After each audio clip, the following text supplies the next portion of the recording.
ఓం శ్రీ గురు పరబ్రహ్మణే నమః. ఓం ప్రణవార్థాయ శుద్ధ జ్ఞానైకమూర్తయే నిర్మలాయ ప్రశాంతాయ దక్షిణామూర్తయే నమః. భగవత్ స్వరూపులైన ప్రియ ఆత్మ బంధువులందరికీ నా హృదయపూర్వక నమస్సమాంజలు. శ్రీ శ్రీ శ్రీ కృష్ణ భగవానుని మంగళాశీస్సులు. శ్రీ యోగి వేమన పద్య తత్వామృతం. ఆత్మశుద్ధి లేని ఆచారమదేల, భాండ శుద్ధి లేని పాకమేల, చిత్తశుద్ధి లేని శివ పూజలేలరా, విశ్వదాభిరామ వినురవేమ. విశ్వదాభిరామ, యోగా అభిరామ, వినరవేమ.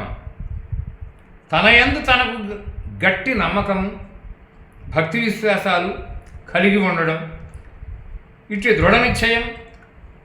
ఆత్మ అనగా భగవంతుడు. వానికి కానీ వాని ఎడ కానీ అపవిత్రతకు తావులేదనే పూర్ణ విశ్వాసంతో కూడిన ఆచారం వలన తాను చేసిన పూజలు కానీ వ్రతాలు కానీ యజ్ఞాలు కానీ తప్పకుండా ఫలించగలవు అంటున్నాడు. అయితే పాత్రను బాగుగా కడిగి మురికిని పోగొట్టి అందులో వండిన వంటకం రుచికరంగా ఉండడమే కాక ఆరోగ్యకరంగానూ ఉంటుంది. ఇంద్రియ నిగ్రహంతో ఈ శరీరాన్ని కాపాడుకోమని సూచన చేస్తున్నాడు. అట్లే అంతఃకరణ శుద్ధి అంటే మనసా వాచ కర్మణ కలిగేది చిత్తశుద్ధి. ఇట్టి త్రికరణ శుద్ధి కలిగిన వానికి సర్వజ్ఞుడైన ఈశ్వరుని ద్వారా ప్రపంచతో చేసిన భక్తుని పూజలు సఫలీకృతం అవుతుంటాయి. ఇట్టి సత్యాన్వేషణ లేకుండా చేసిన పనులు ఏవి అయినా అవి అన్నీ వ్యర్థములే అవుతాయి.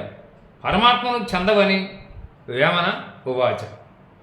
ఆత్మశుద్ధి అనగా మనశుద్ధి అనే భావం. విశ్వేశ్వరునకు విధేయుడివైన ఓ వేమ విను. ఏ పని చేపట్టి చేయాలన్నా ముందు ఆ చేసే మనిషి మనసు శుద్ధంగా నిర్మలంగా ఉండి తీరాలి. అప్పుడే ఆ పనికి తగినంత కృషి జరుగుతుంది. ఇలా ఈ పద్యంలో తొలి పంక్తి ద్వారా ఆత్మశుద్ధి అనే పదం కథం దొక్కి వాడబడింది. ఆత్మ అంటే ఏమిటి, అది ఎవరు, దాని స్వరూప స్వభావములు ఎట్టివి అని ప్రశ్నించుకున్నప్పుడు ఈ ఆత్మ మనస్సనే తెలియబడుతున్నది. లేకున్నా ఆత్మకు శుద్ధి అనేది ఏంటి అని ఆశ్చర్యం కలుగుతుంది. అంటే ఏదో కొంత కిటుకున్నది. ఆ ఆత్మ అంటే భగవంతుడు. మరి భగవంతుడు శుద్ధి, బుద్ధి, జ్ఞానం, వివేకం, ఐశ్వర్యం ఇవేమీ లేకుండా ఉంటాడా? లేనివాడా? కాదు కదా. అన్నీ జరిపేవాడు, సర్వానికి సాక్షి. కాబట్టి ఆ ఆత్మనే మనస్సు అనేది చోటు చేసుకున్నది. అనగా అక్కడ వాడిన ఆత్మపద స్థానంలో మనస్సు చేరి ఉన్నదన్నమాట. ఆ మనస్సుకు శుద్ధి, పవిత్రత లేదు అని అర్థమవుతున్నదన్నమాట. అవును, ఆ మనస్సుకు శుద్ధి అనేది ఎందుకు లేకుండా పోయింది అనగా మనస్సు మిక్కిలి చంచలమైనది అయినందున ఈ మనస్సే మనిషి అధోగతికి ఊర్ధ్వగతికి కారణభూతమవుతున్నది. ఇదే సంసారమున పడనెడుతున్నది. అరివర్గాన్ని సృష్టించి దానికి సర్వమును బలిపెడుతున్నది. మనస్సు వల్లనే మనిషి కాదు, మనీషి సైతం చావు పుట్టుకుల వలలో గిలగల చేపలా తన్నుకుంటున్నాడు. దీని ద్వారానే పాపపుణ్యకర్మలు, శిక్షలు, రక్షలు. ఇటు దాని చలనాన్ని ముందుగా అరిగట్టి శుద్ధి చెయ్యాలి. ముళ్ళును తీయడానికి ముళ్ళునే ఉపయోగించాలి. వజ్రాన్ని వజ్రంతోనే కొయ్యాలి. అలాగే మనస్సును మనస్సుతోనే యుక్తితో జయించాలి. ఈ మన మనస్సుకే అంతఃకరణమని కూడా పేరు. కరణం అంటే ఇంకను ఇదిగాక దీనికి సూక్ష్మంగా అన్నలు ఉన్నారని తేలుతున్నది. ఆ అన్నలు ఎవరంటే వీళ్ళే. మనస్సు కాగా ఒకటి మనస్సు కాగా 2 బుద్ధి, 3 చిత్తము, 4 అహంకారము. ఈ సకల మానవుల నడవడులన్నీ ఈ 4ంటిని ఆధారం చేసుకునే జరుగుతుంటాయి. ఆత్మ నుండి మనస్సు వచ్చినప్పటికీ మనస్సును అభ్యాస వైరాగ్యాల చేత లొంగదీసి అన్యాలోచనలు లేకుండా తైలధార వలె ఏకాగ్రపరచి ఆత్మస్థానంలో స్థితం కావలసి ఉన్నది. ఈ విషయాన్ని కూడా కొంచెం తిరకాసుంది.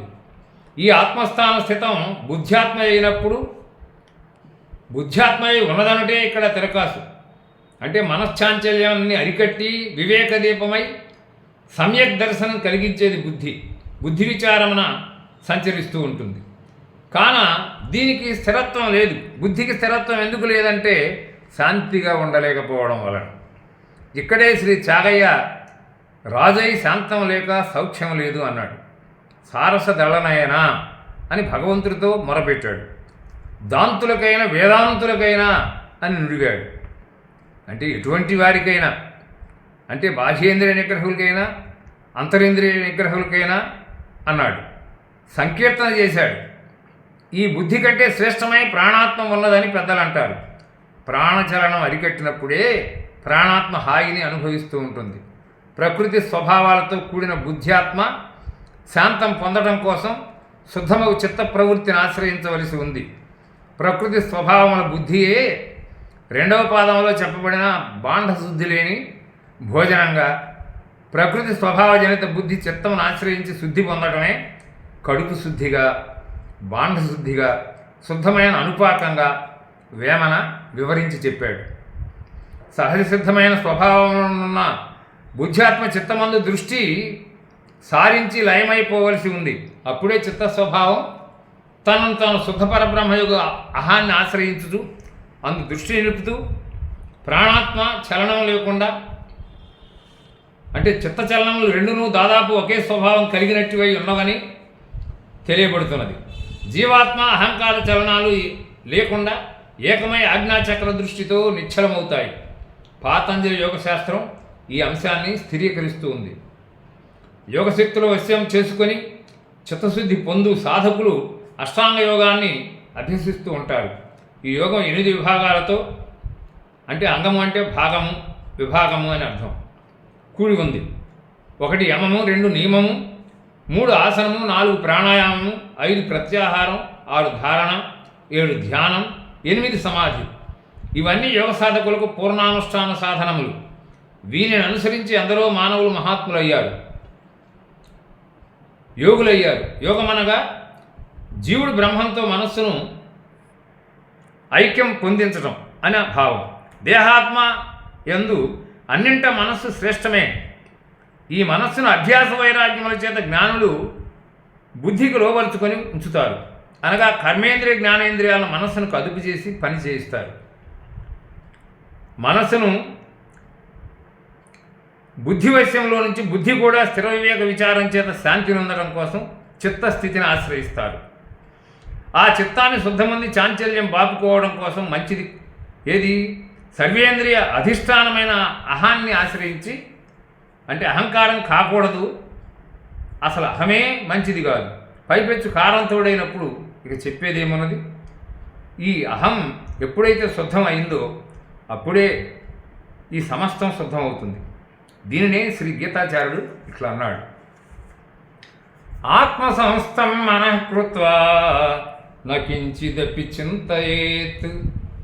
అంటే సర్వాంతర్యామి అయిన ఆత్మయందు విలీనమవటానికి మనస్సు అన్యమైన ఆలోచనలు చేయకూడదు. ఈ స్థితిలోనే అన్నింటా శాంతి సుఖాదులు ఏర్పడుతుంటాయి. ఈ శుద్ధమైన అనుష్ఠానమే దివ్య దృష్టిగా శాస్త్రములందు పేర్కొనబడి ఉన్నది. యోగమునందు భృకుటి, నాసికాగ్రమని, బ్రహ్మభూయమను పేర్లతో పిలువబడుతూ ఉంటుంది. నడినాళమందున్న వేగుచుక్క వెలుగని ఈ మన వేమన సెలవిచ్చాడు. దీని అధిష్టానమైనదే సహస్రారమని, అష్టదళ పద్మమని యోగేశ్వరేశ్వరులు పేర్కొన్నారు. ఈ స్థానమొందిన సమస్త ఇంద్రియములు, చలనములు, చేష్టలు ఉడిగిపోవును, సమాధి స్థితులు అగుదురు. ఈ స్థితినే మన వేమన శివపూజగా గాక శివుడుండే స్థానంగా పవిత్ర కైవల్యమని చెప్పాడు. ఈ చోట నామరూప కులమత జాతిలింగ వయో పరిమితులు, తరతమ భేదాలు, అరిషడ్వర్గాలు, త్రిగుణాలు, షడ్భావ వికారాలు ఇటు ఏవీ లేని పరమపదమగు బ్రహ్మ నిర్వాణ బ్రాహ్మీ స్థితిని ఈ పద్యం ద్వారా మహాయోగి వేమన భగవానుడు అందించి భక్తవరుల చేత లోకోత్తరుడై శాశ్వతానంద వందన శత సహస్ర ప్రస్తుతులు అందుకుంటున్నాడు. స్వస్తి. ఇది సం సత్యం శివం సుందరం. హరి ఓం తత్సత్.